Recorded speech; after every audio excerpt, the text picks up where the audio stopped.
ये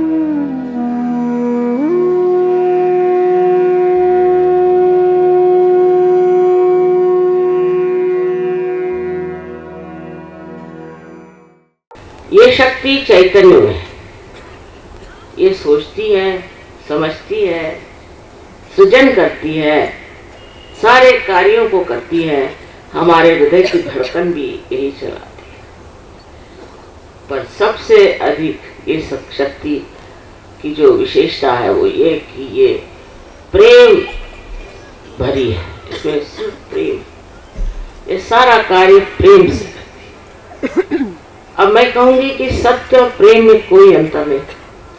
अगर समझ लीजिए आप किसी से प्रेम करते हैं तो आप उस व्यक्ति के बारे में पूरा जान लेते हैं, पूरा सत्य आप जान लेते हैं। इसी प्रकार प्रेम और सत्य दोनों एक ही चीज है। और जब आप सत्य को प्राप्त करते हैं तभी आप मन में शांति को भी प्राप्त करते हैं। शांति भी इस सत्य के दर्शन से होती है। तो ये सत्य जाज्वल्य नहीं है, इसमें भड़क नहीं है, इसमें कोई ऐसी तड़पाने की चीज नहीं है, बट ये शांत रस, शांतमय, आनंददायी। और ये सब प्राप्त करने की आपकी क्षमता है, आपकी लियाकत है कि आप इसे प्राप्त करें। कारण पूर्व जन्म के अनेक कर्मों के पुण्य लाभ से ही आज आप यहाँ पहुंचे हैं और यह आपका हक बनता है कि इस योग को आप प्राप्त करें। जब आप इस योग को प्राप्त करेंगे तो पहले तो आपको पहली मर्तबा ये एहसास होगा, ये आप जानेंगे, आपको प्रचीति होगी, अनुभव होगा, आपके उंगलियों के ऊपर ये ठंडी ठंडी हवा सी चलती और ये बड़ी सुखद ऐसी ठंडी हवा। आदि शंकराचार्य ने इसे सलीलम सलीलम कहा है।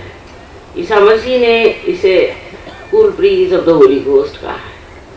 मोहम्मद साहब ने इसे रूह कहा है।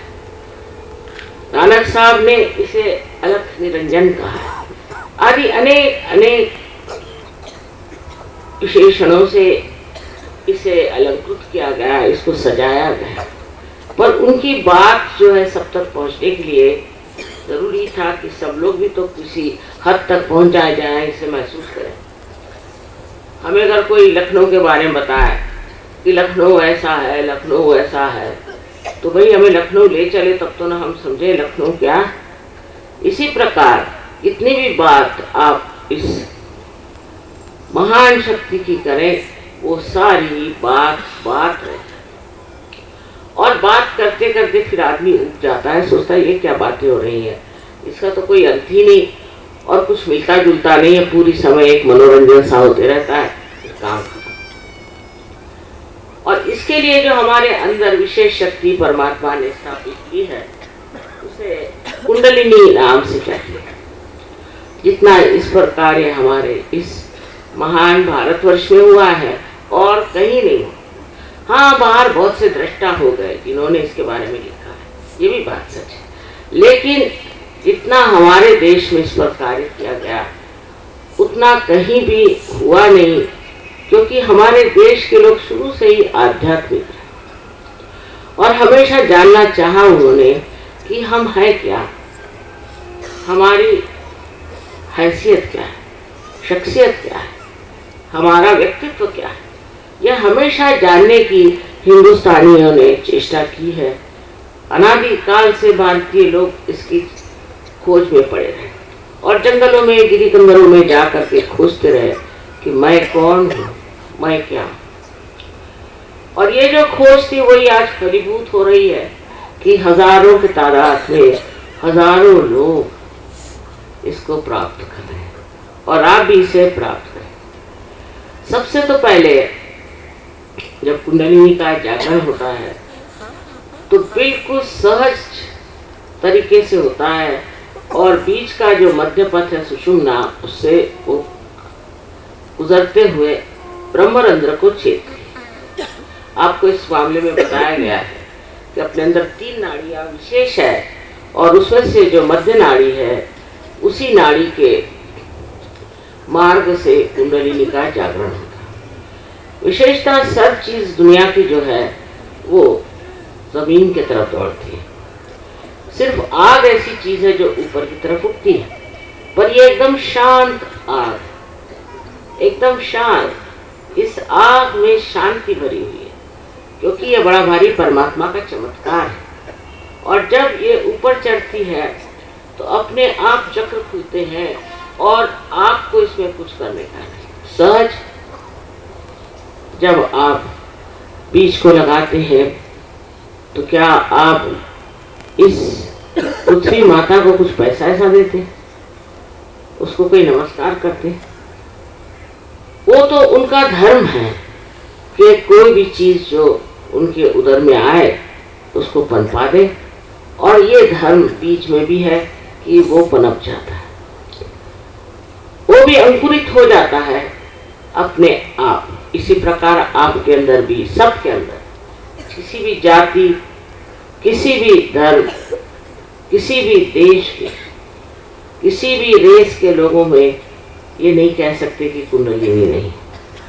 अब 65 देशों में हम कार्य कर रहे हैं, और बड़ा आश्चर्य है कि रशिया में जैसे आप लोग इसमें बैठे हैं, ऐसे लोग वहाँ एक एक गांव में हैं। पता नहीं इन लोगों ने, जिन्होंने कभी भगवान का नाम नहीं सुना, इनको तो किसी भगवान का क्या, किसी ऐसे आदमी का भी नाम लेना मना था जो भगवान की बात करता था। लेकिन मेरे ख्याल से एकदम साफ उनकी व्यक्तित्व की पार्टी थी, जिस पर सहयोग बहुत जल्दी चढ़ गया, और इतने जल्दी चढ़ गया और इतने हजारों की तादाद हो जाए। और आप लोगों की तरफ देख के मुझे इसलिए आश्चर्य होता है कि मैं देखती थी पहले यहाँ पर लोग, उनको मजा किस चीज में आता है, और बड़ी हैरानी की बात है कि वो सब जिसमें इनको मजा आता छोड़ छाड़ के अब सहज में सब उतर आए, और वो जो मजा आने की चीजें थी वो सब स्वयं को नष्ट करने वाली थी। आज अमेरिका में भी यही हाल कि वो लोग कहते हैं कि हम तो चाहते हैं क्षण क्षण हम आनंद में हैं, और क्षण क्षण में आप अपने को मिटाने की योजना कर रहे हैं, तो कौन सा आनंद आएगा? आप तो मृत्यु की ओर जा रहे हैं, सर्वनाश की ओर जा रहे हैं, तो आपको आनंद कैसे आ सकता? लेकिन उनकी खोपड़ी में बात जाती नहीं। आपसे बताऊं, हम लोग हालांकि बहुत सीधे साधे हैं, गरीब भी हैं, लेकिन मेरे ख्याल से हमारे अंदर सुबुद्धि उन लोगों से बहुत ज्यादा है। वो तो मूढ़ लोग हैं, उनकी समझ में नहीं आता। जब तक मुझसे कहते थे कि आप हमसे पैसा नहीं लेंगे, हम आप पर विश्वास ही नहीं कर सकते। ऐसे बेवकूफ लोगों से कौन बात करे? पर अब थोड़ा थोड़ा वहाँ मामला बैठ रहा है। इन लोगों से कुछ सीखने का है नहीं।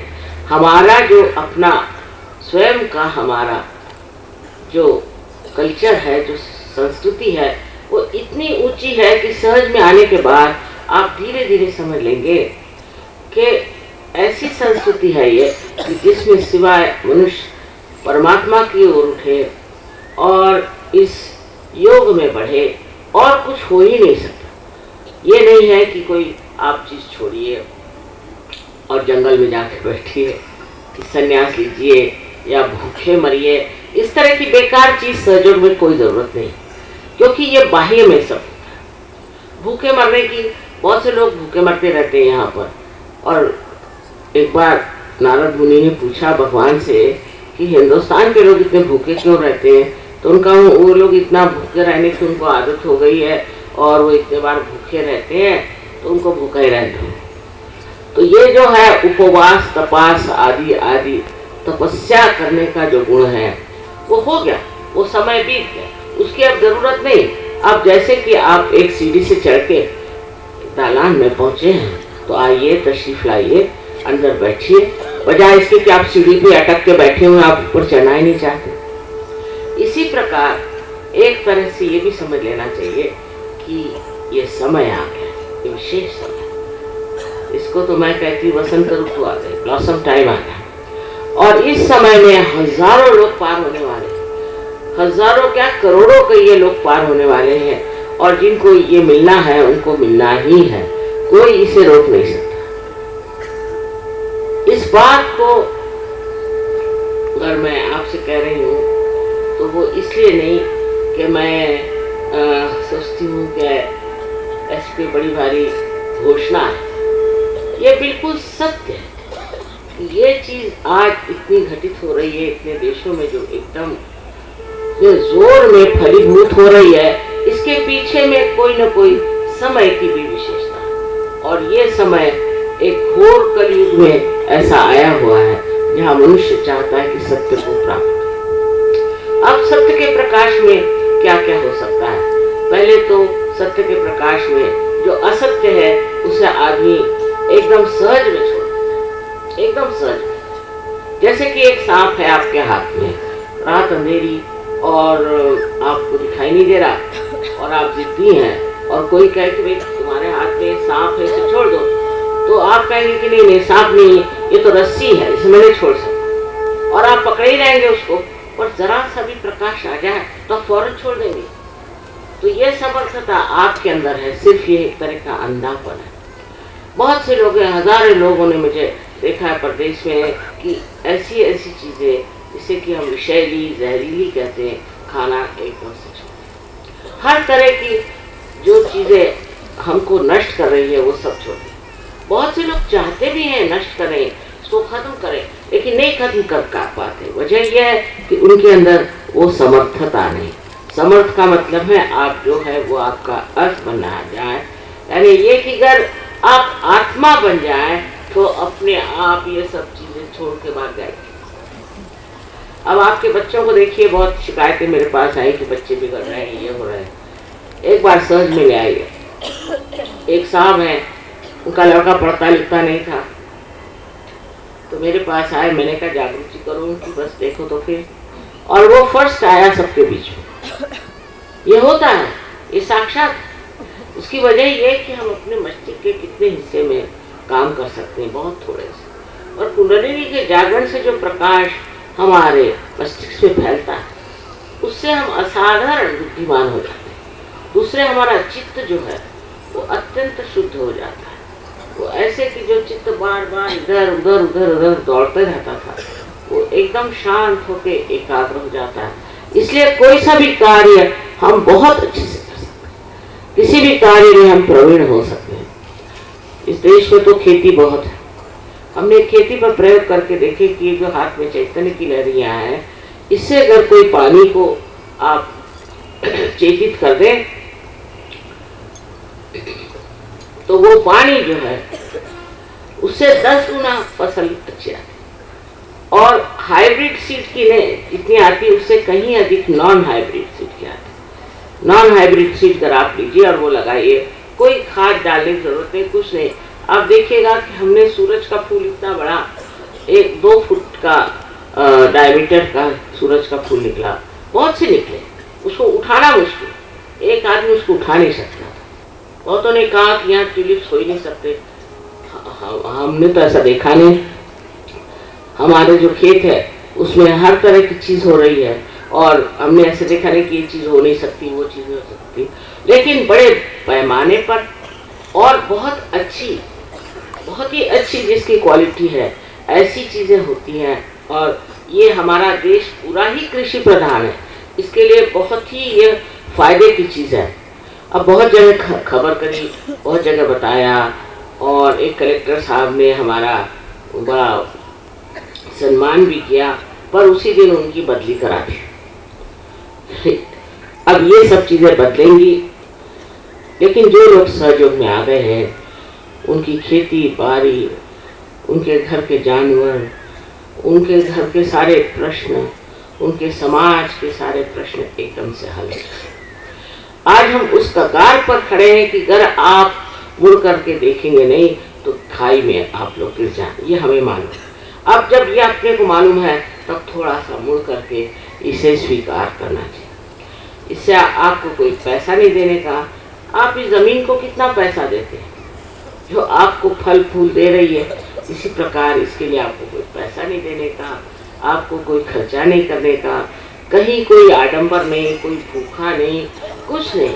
बस इसके थोड़े से ज्ञान को प्राप्त कर लेना चाहिए कि हमारे चक्र क्या है और इस चक्रों में कौन सी हानि है और कौन सी खराबी। जब आपको ये चीज़ प्राप्त होगी तो आप देखेंगे कि आपके हाथ में ठंडी ठंडी हवा से आने लगे, और ये उंगलियों के आखिरी हिस्से में ये सब कहते हैं कि सिंपैथेटिक नर्वस सिस्टम है, तो यहाँ आपको महसूस होगा, इस पर आपको महसूस होगा कि आपके कौन से चक्र पकड़े हैं। 5, 6 और 7 ये चक्र जो है हमारे राइट साइड के हैं और इसी प्रकार लेफ्ट पे हैं, और जो हमारी राइट साइड है वो हमारी कार्य प्रणाली से बनती है या बनाती है। माने ये कि जो बुद्धि और शरीर से हम जो कार्य करते हैं वो कार्य करती है, और जो लेफ्ट साइड है उसमें हमारी जो भावनाएं, हमारी इच्छाएं, ये सब कुछ इनको चलाने की, इसको कहना चाहिए कि भावना का उद्भव करने वाली ये शक्ति लेफ्ट साइड है। इस प्रकार हमारे अंदर ये 2 शक्तियां हैं, और बीच में जो शक्ति है वो आपके उत्थान के लिए।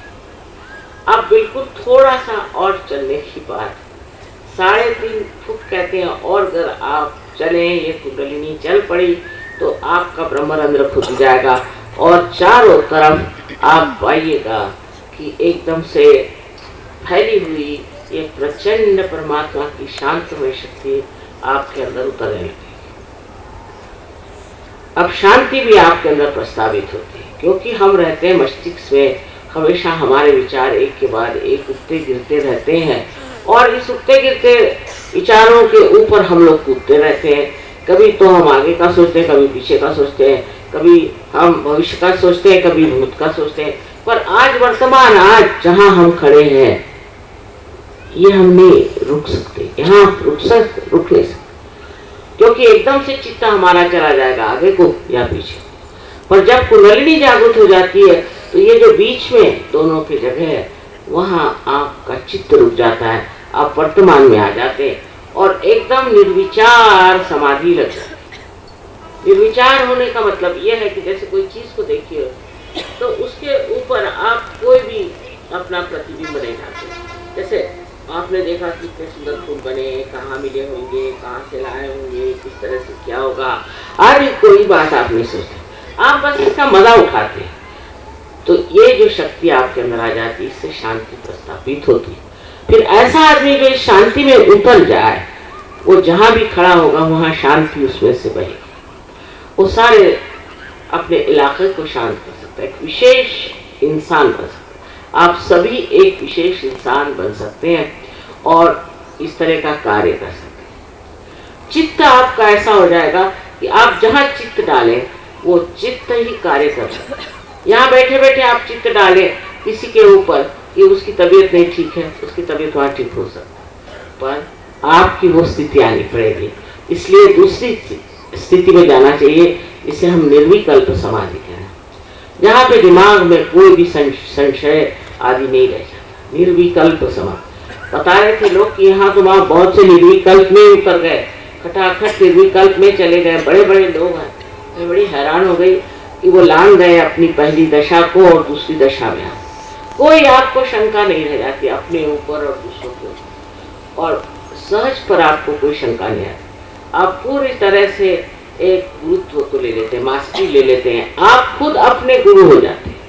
आपको कोई गुरु ढूंढने की जरूरत नहीं, आप अपने स्वयं ही गुरु हो जाते हैं। और इस गुरुत्व को पाकर, इस महानता को पाकर आप अपने को तो ठीक कर ही सकते हैं, क्योंकि आप अपने चक्रों को जानते हैं अपनी उंगलियों पर, लेकिन आप दूसरों को भी ठीक कर सकते हैं, दूसरों की भी मदद कर सकते हैं। कुंडलिनी के जागरण से आपकी तंदुरुस्ती ठीक हो जाती है। ये बात सही है कि इसके जागरण से कैंसर के भी रोग ठीक हो गए।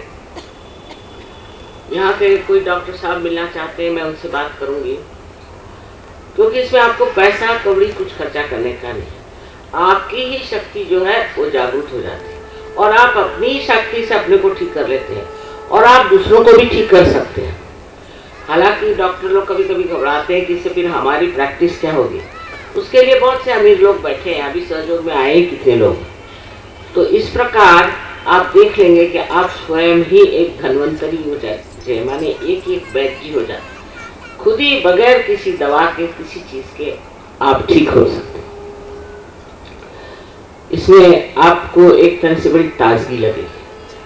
अब हमारी उम्र तो आप जानते हैं कि बहुत हम बुढ़े हैं, बहुत ज़्यादा, या शायद हमारे उम्र के बहुत ही कम लोग होंगे, लेकिन रोज ही हमारा सफर चलते रहता है, रोज ही होते रहता है।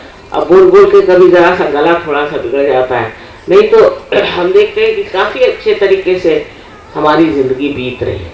इसी प्रकार आप सबकी भी बीतेगी, और ये जो बेकार की बीमारियां हैं इससे आपको छुट्टी मिल जाएगी।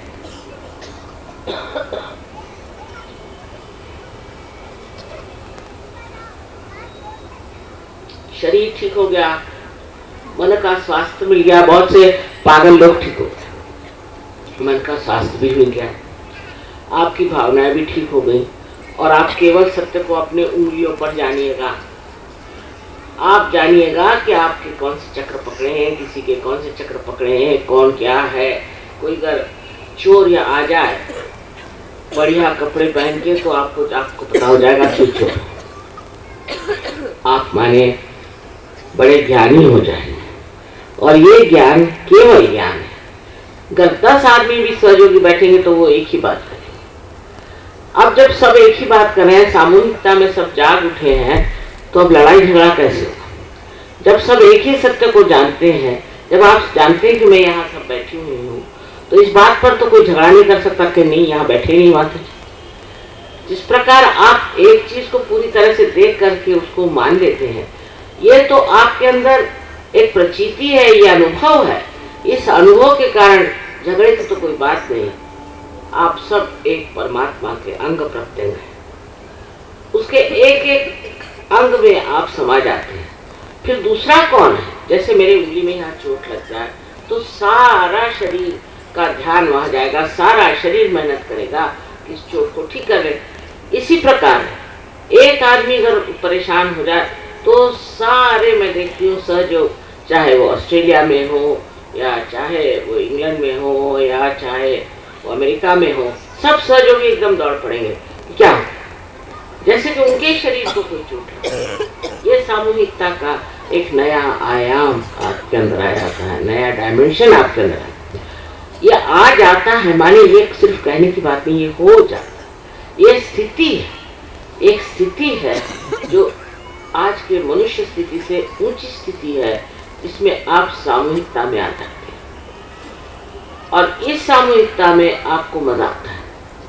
और इतना मजा आता है कि कौन सी जात, कौन से देश, कौन सा क्या, सब देखिए। भाई इन लोगों को आपने सुना ही होगा कि ये लोग तो हिंदी का एक शब्द भी नहीं बोल सकते। हमारे पिताजी कहते थे कि तुम चाहे दुनिया में कुछ भी करना, इन अंग्रेजों को हिंदी भाषा मत सिखाना।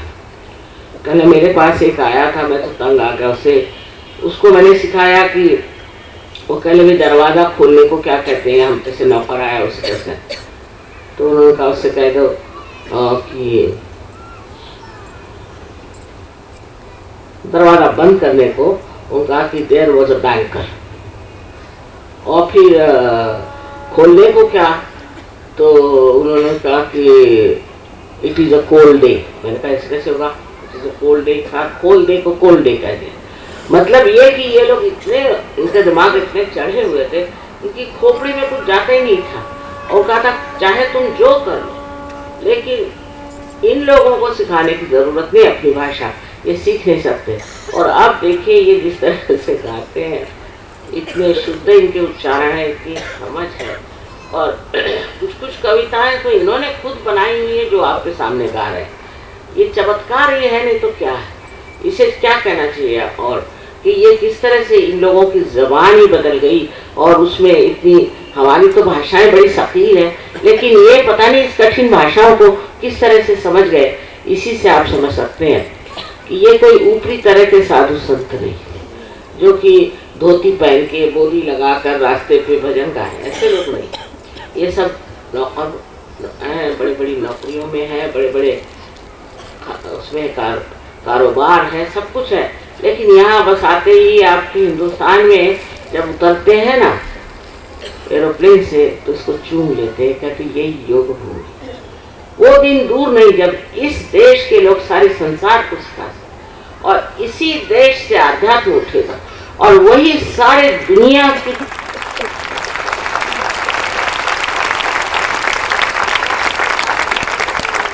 कलयुग की जितनी परेशानियां दूर करेगी। अब तो सत्युग शुरू हो गया, उसमें कोई बात नहीं। अब सब जितने भी दुष्ट हैं उनका सबका प्रदर्शन होगा, एक्सपोजर होगा, बच नहीं सकते, अब कोई बच नहीं सकता। जितने दुष्ट हैं जो देशद्रोही हैं वो सब सामने आएंगे और सबका नजारा आप देख सकते हैं। बिल्कुल सत्य बात यह कि अब सत्युग की शुरुआत हो गई, पर इससे पहले या बीच बीच में जैसे कहने कलयुग और सत्युग के बीच में एक और युग है जिसे कृत युग कहते हैं। इस युग में ये चारों तरफ फैली हुई चैतन्य की जो सृष्टि है ये कार्यान्वित हो गई, ये कार्य करती है, ये काम करती है और ऐसे ऐसे फोटोग्राफ्स आ रहे हैं कि हम ही लोग हैरान हो जाते हैं कि क्या करें। अब किसी ने कहा माँ गणपति ने दूध पिया, आप क्या कहेंगे? मैंने कहा भी कुछ भी हो सकता।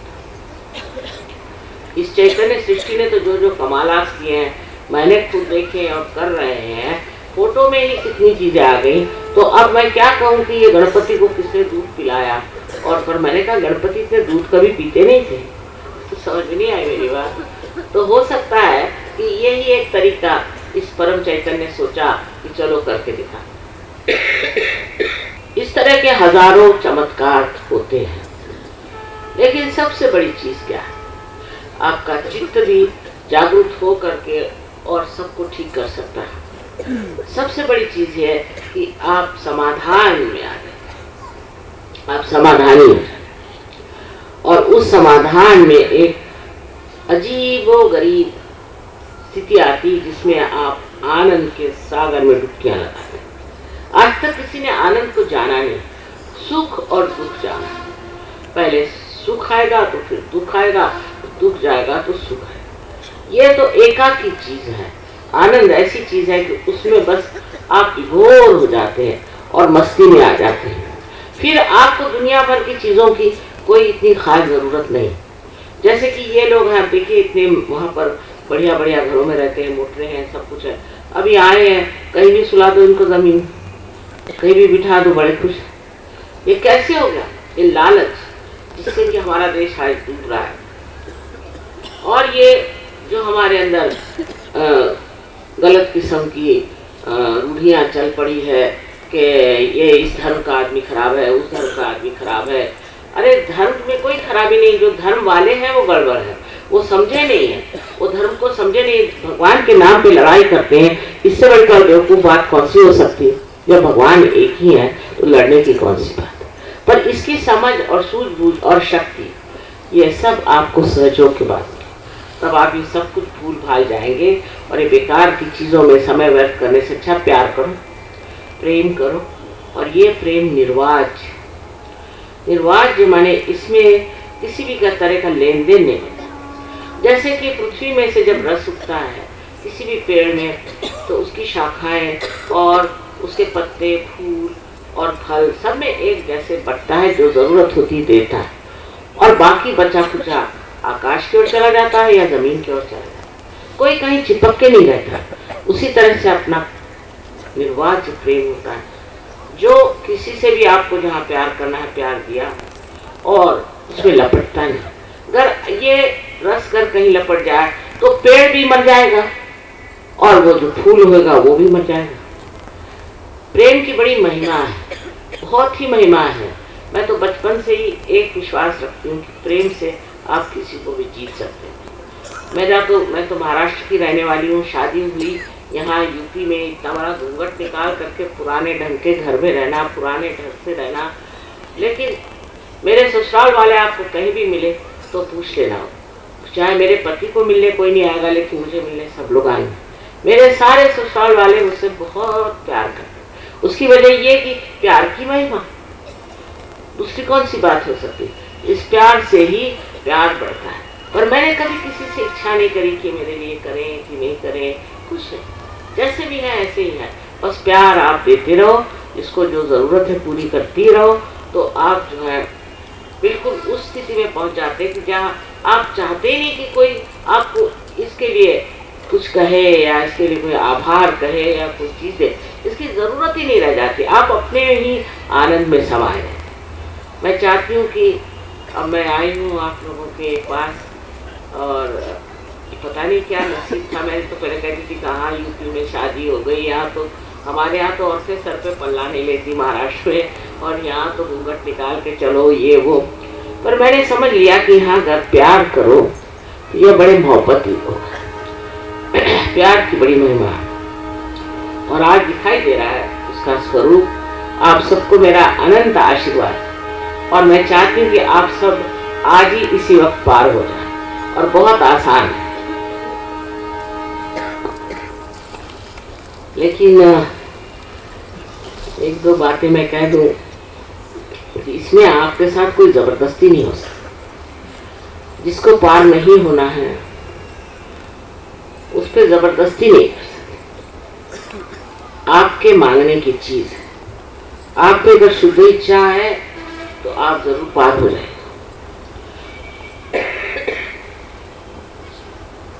दूसरी बात है कि इस वक्त बैठे बैठे ये सोचना कि मैंने ये पाप किया, मैंने वो पाप किया, क्योंकि यहाँ ये भी बड़ी बीमारी मैंने देखी थी। जो देखो वो ही बताते रहता है कि तूने पूर्व जन्म में ये पाप किया, तूने ये पाप किया।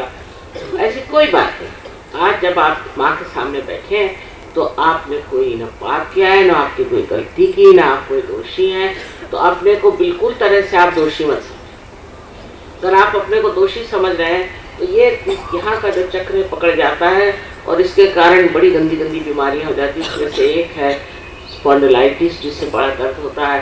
दूसरी हृदय की बीमारी हो जाती है, अंजाइना, और वैसे भी सारे ही जो शरीर के ऑर्गन्स हैं वो सारे ही ढीले पड़ जाते हैं।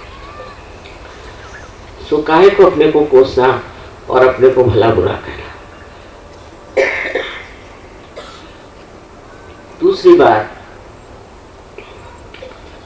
कि आप अपने को माफ कर दीजिए, उसी प्रकार आप सबको माफ कर दीजिए। बहरहाल आप माफ करें या नहीं करें, आप करते क्या है? कुछ भी नहीं, सिर्फ दिमागी जमा खर्च है।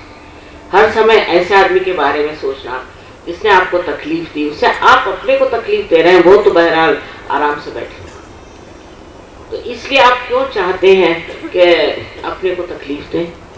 मन ही मन सोच करके हर समय ये कि उसने मुझे ये सताया, उसने सताया, सताया हो, खत्म कर दो। उसको याद करने से न तो आप उसको ठीक कर सकते हैं, किंतु आप जरूर गलत हाथों में खेल रहे हैं। इसलिए सबको एक साथ आपको माफ करना। जब ये चक्र पकड़ता है तो कुंडलिनी का चढ़ना इतना मुश्किल हो जाता है, और जब ये चक्र पकड़ता है तो असंभव है। ये चक्र जो है ये माफ नहीं करने से होता है। आप सबको एक साथ माफ करिए। ये नहीं कहने का कि इस आदमी को मैं माफ करता हूँ, उनका नाम भी लेना बेकार है, सर दर्द काय को कहना। जब आपका ये चक्र पकड़ता है तो आपको जान लेना चाहिए चक्र ऐसा है, बिल्कुल पक्का ऐसा है। जब आप माफ कर देते तो युग खुल जाता है। अभी आप देखिएगा, अगर मन में आप कहें कि मैंने सबको एक साथ माफ कर दिया, तो देखिए कितना हल्का पड़ा। नहीं तो फिर इस क्षण जबकि आप अपने आत्म साक्षात्कार के सबसे महत्वपूर्ण क्षण के लिए आए हैं, तो कैसे प्राप्त करिएगा? इतनी बड़ी चीज को आप इतनी छोटी सी एक गलती के लिए क्या छोड़ दीजिएगा? इसलिए कृपया आप सबको सबको सबको माफ कर दीजिए अपने मन से, और खुश हो जाइए। एक प्रसन्न चित्त होना चाहिए। प्रसन्न चित्त आदमी ही परमात्मा को प्राप्त कर सकता है। हमें तो परमात्मा के दरबार में जाना है, तो क्या वहाँ रोनी सूरत लेके जाएंगे? तो वहाँ पर तो हमें खुश खुश रहना चाहिए, और उसी खुशी में हम इसे प्राप्त कर सकते हैं। क्योंकि इससे जो आनंद हमें प्राप्त होता उसकी जैसे कोई स्वागत की तैयारी हमारे मन में होनी चाहिए। और मैं आपसे ये बात बताना चाहती हूँ कि आप सब में ये शक्तियाँ, सब में पार होने की क्षमता है, और सब में ही ये चीज पाने का पूर्ण अधिकार जन्मसिद्ध है।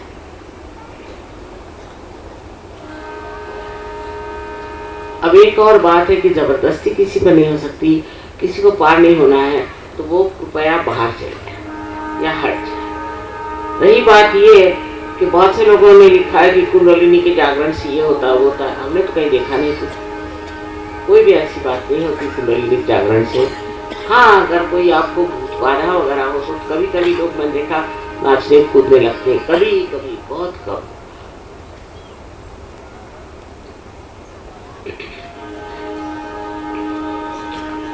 इस लेक्चर में जितना भी मैंने कहना था कह दिया, पर इससे सब कुछ तो नहीं हुआ ना, अभी बहुत कुछ है। और इसके लिए हमारी टेप्स वगैरह हैं और इनका जहाँ फॉलो ऑन होगा वहाँ आप लोग आइए।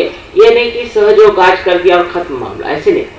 आज तो सिर्फ आपका अंकुरित होना है, उसके बाद आपको वृक्ष बनना है, हजारों वृक्ष खड़े करने हैं। इसलिए आपको इसमें मन से आगे बढ़ना चाहिए। उसमें किसी को पैसा नहीं देना, कुछ नहीं। एक बार रोज रात में सोने से पहले 5 मिनट ध्यान करना होता है और शायद एक बार हफ्ते में आपको एकत्रित होना होता है थोड़ी देर।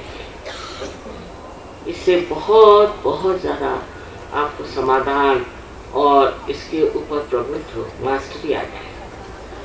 इतना सा टाइम आपको अपने लिए और अपने आत्म साक्षात्कार के लिए देना, क्योंकि अपने आत्म साक्षात्कार का पालन करना, उसे महत्व देना, उसकी इज्जत करना, उसका गौरव समझने के लिए, क्योंकि उसी में आपका भी गौरव छिपा हो। आपका जो गौरव है वो उसी से ज्ञात होगा। जैसे एक दीप की बाती आप बार बार ठीक करते रहते हैं और उसमें जलित रखते हैं, इसी तरह से इस कुंडलिनी की बाती को भी आपको बार बार उठा करके और ठीक करना होगा। पर जब आप उस दशा में पहुंच जाएंगे जहां आप निर्विकल्प में हैं, आप स्वयं ही इस कार्य को खुद ही कर सकेंगे। लेकिन आप बहकेंगे नहीं, ये नहीं कि दूसरों को भला बुरा कहेंगे और कहेंगे कि मैं तुमसे अच्छा हूँ। वो चीज़ खत्म हो जाती है, वो अहंकार खत्म हो जाता है। तो मुझे पूर्ण आशा है कि इसके बाद आप लोग कहाँ से, कौन से गांव से आए हैं और बहुत दूर दूर से आए हैं, जिसके लिए मैं बहुत आशीर्वाद देती हूँ आपको। विशेष रूप से उन लोगों के लिए जो रात में है यहाँ पे सो गए थे, सुना, इतना प्यार, इतनी समझ जो मिली है, मुझे तो समझ में नहीं आता किसको धन्यवाद दें। हिंदुस्तानियों को पार कराना बहुत आसान है, क्योंकि पूर्व जन्म के आप बहुत बड़े कोई लोग रहेंगे, तभी इस पुण्य भूमि में आपका जन्म हुआ, इसमें कोई शक